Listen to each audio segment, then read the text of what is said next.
why has this happened and what can we do about it? So this is what the learners across Canada are doing to get rid of that, or to try to minimize just what you were talking about. Eric, you're up. Well, we were talking about breast cancer earlier, and what would be the quickest way for literacy then to get to their scale? It's a national campaign where like OLC and ABC Canada, they have to get together and do almost like a national political campaign where in election time, just concerted effort, national stories as much as possible. Is it more regional campaigns? Local versus national question. And interestingly enough, too, did anyone? I think it was in the Globe and Mail. Did anyone read about the breast cancer campaign where they're getting blowback on it now? Mm-hmm. They're saying it's too much. It's only about awareness. Yeah. And the other thing I read, sorry for interrupting, Eric, but there's people out there that are on that bandwagon and aren't involved. They're not giving money to breast cancer. They're selling pink, but it's not really going to what we think when we're buying something pink in October going to breast cancer. Sorry. So what would be the quickest way to get to their height, say, for marketing and then bringing in money? And if you had the answer to that, you'd be pretty rich, because there's a lot of people that are, would like to emulate that. I mean, it's a bigger. I don't think there's an answer that it's too complex of a question. But I mean, I think if you were to go back to the history of some of the breast cancer stuff, what they did do is they did grassroots things and they did national things. And I think that would generally be the approach you'd want to take. If you're going to do, it's not going to work with one or the other. It's a longer term piece. Great question, and Deborah, just picking up where you talked about awareness. I really think this cause is muddied in a little bit of misunderstanding.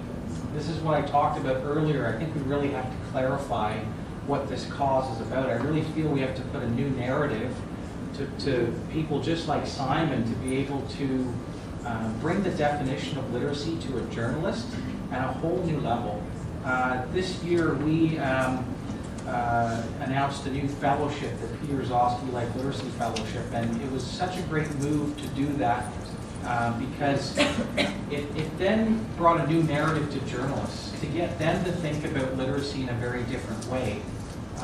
So to answer your great question, I don't think it's going to happen overnight. I really think we have to make small steps as a group. I think we have to get noticed outside these walls. That was one of my questions for Simon, is getting noticed. Is there things that we can do, like is there editorial boards and those kind of things? Don't even bother with editorial boards. Media, very short attention span, I'm going to be honest, guys. No, it's true. I mean, I'll give you an example. The breast cancer campaign, which has been successful. Have you noticed the number of celebrity athletes that have gotten onboarded?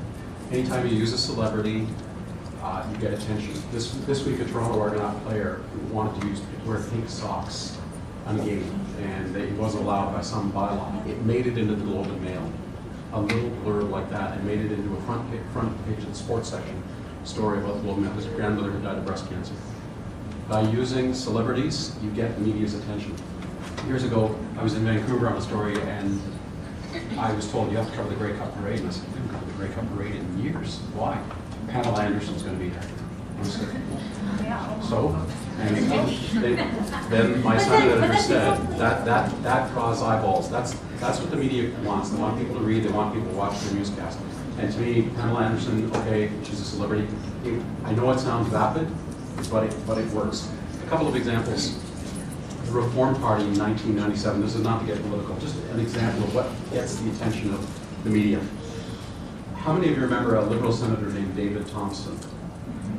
He was the guy who, instead of being in the Senate, was spending his winters in Mexico. Yes. Now, the traditional way would have been for the Reform Party and the NDP to denounce it with a press release, which would have been ignored.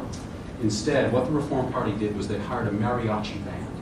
The mariachi band cooked up burritos in the floor of the Senate and played Mexican songs with sombreros on. It led every newscast in the country because it was visual and it got people's attention and it was different. Little thing like that, I know it sounds crazy, but it can actually work. But Simon, for what purpose? I think that we need to step back a bit. And I mean, when I hear this a lot from people in the field and people within my office, that are just like, oh my God, did you hear the Blue Rodeo is doing a concert for literacy? Like, let's get on that. But for what purpose? What am I going to Blue Rodeo to say? Or what do I want tying Blue Rodeo, like, I mean. To get the media's attention, then when the media go, then you have your spokesperson there saying, hey, did you guys know literacy is a huge problem? And the media will say, yes, Blue Rodeo was there, and by the way, whatever the percentages of Canadians who can't read, that's how you get your message out. It's the hook and bait system of getting the media to follow you. Well, okay, then let me back up and maybe be even a little bit more rude to you, which I Yeah, apologize for in advance. No, But why engage the media in the first place? Like, is that a strategy or a tactic that is useful for this field? Like, what is it that we want to get out of it? It's one thing to say, okay, I'm gonna like hop on board with Blue Rodeo, get some media attention, talk about how 42% of Canadians have literacy issues. Only you guys can answer that. I don't know whether you need the meeting or not. Well, I'm throwing it out there, like, oh, Leslie, I know I'm in for you. Well, I guess my query is, what's the distinction between advertising and getting a media story coverage here? So Yeah. That's like- easy. Do you pay for it or not?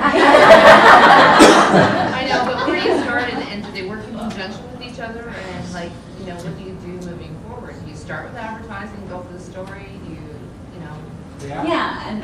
Sorry, go on. No, I was just going to say, they absolutely should work concurrently.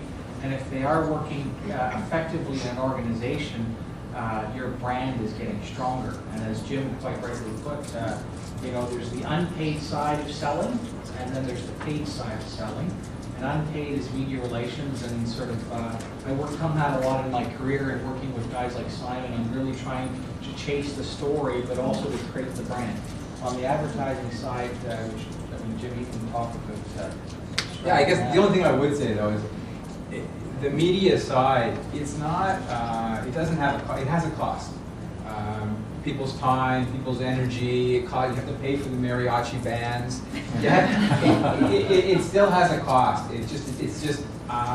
It's more of a closer in piece. So. Well, it's also, if I could just step in, it's also part of getting the story out. The media is, to my mind, is a methodology of getting the story out. When I got involved with your Simcoe agency, the agency had been around for 20 years. I read the newspaper, I'm educated reasonably. And basically speaking, until I was approached to get on the board, I didn't have a clue about the literacy issue and its impact on society.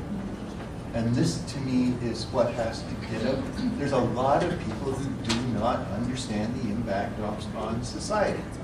There's stories, and Patricia has underlined some of the problem that is extant within the system is that people with the issue have difficulty or reluctance of telling their story. It's uncomfortable, for one of that. Mr. Desmarais, the coach of the Canadians, had the issue, and didn't want to talk about it.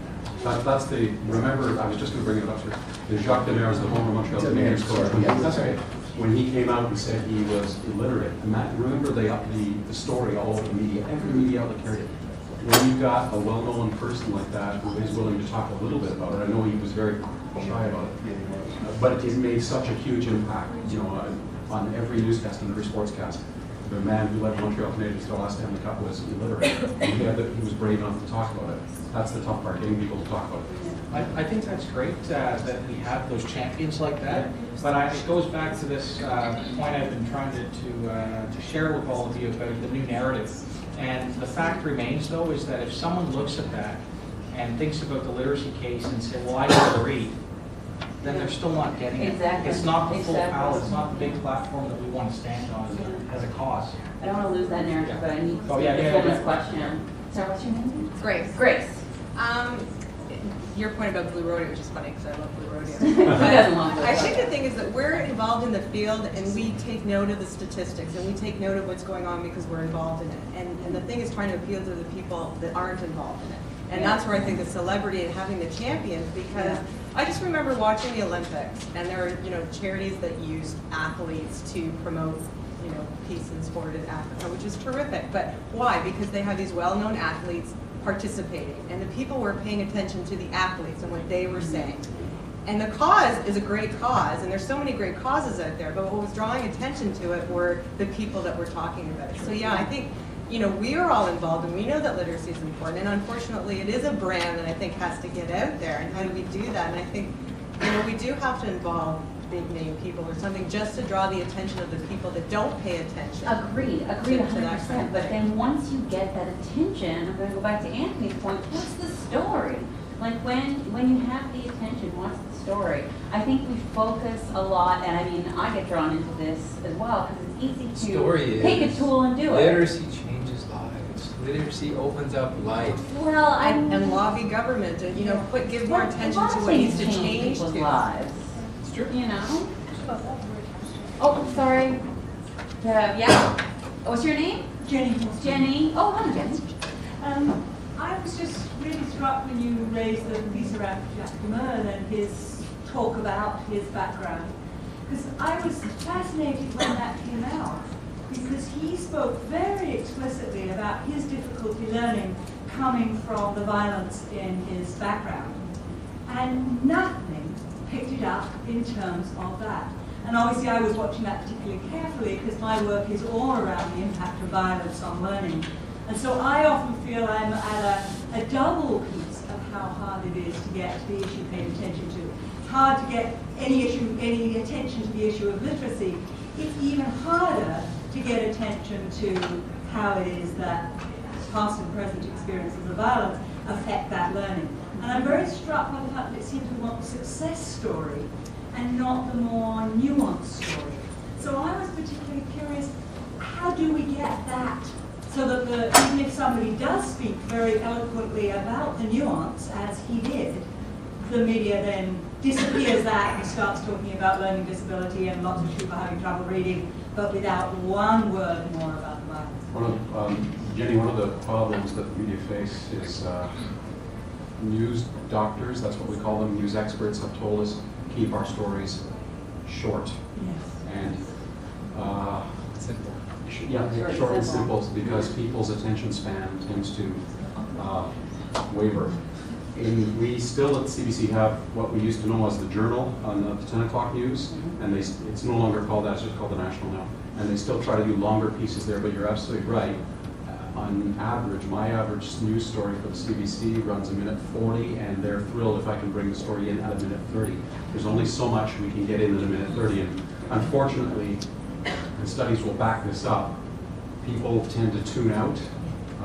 We've been told in the news business, I remember being told this many years ago when I was at Global TV, as a general news reporter, you have 8 seconds to hook someone's interest in your story. If you don't get them in the first 8 seconds, they will go to the washroom, they'll go to the fridge, or they'll go to another channel.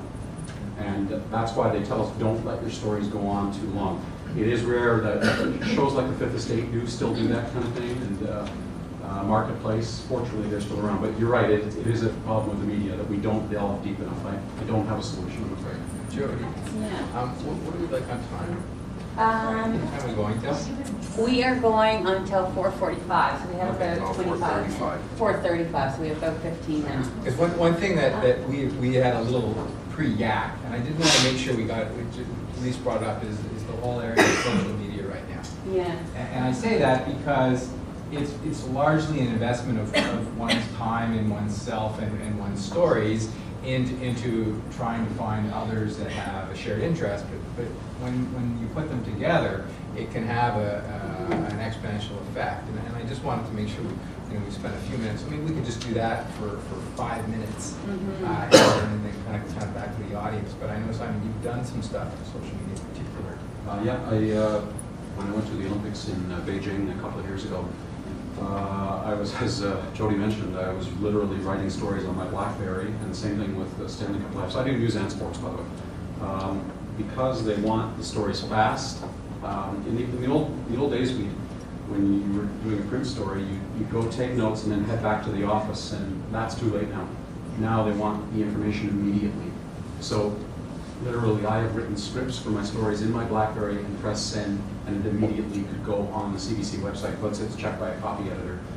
You have to be faster now because everybody else is, and it's expected.